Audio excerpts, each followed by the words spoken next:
पढाएर बिहा गरेको त घाँस काटेर उको बुढाले क्या घाँस काट्नु आउँदै नि भएन यहाँ जा घाममा जा त्यसो गरेर जा भन्दै पढाले म जान्दैन दुध त्यही भात खान्ने काकालाई टोपा खाने काम गर्थ्यो कहाँ बिहा गर्यो म गएर बस्थेँ त बिर्सेर होइन कलाले बिहा गरेको छैन पढाले केटा कि पारिवार घाँस गर्न आउँदैन ठुलो जा यहाँ पनि घाम भन्छ घाँस गर्न आउँदा पारिवारमा म गएर कहिले बस्थेँ उही सुत्थेँ भात खान्थेँ हामी त आजनासँगै सुत्यो छोरा प्रेम आमा काका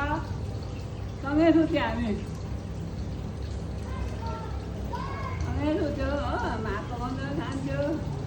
भन्दा त्यो पारेर भन्दा आमाले पढाएको थियो म भाँडा मोल्थेँ त्यसमा घाम तापेर बस्थ्यो कहिले काहीँ जाँदै आउँदै गर्थेँ कला चिन्तामा छ हो कला चिन्तामा छ पेरेन्ट माथि तारमा छ मुख लाग्दैन मुख लाग्दैन होइन आमा खसिहाल्यो हो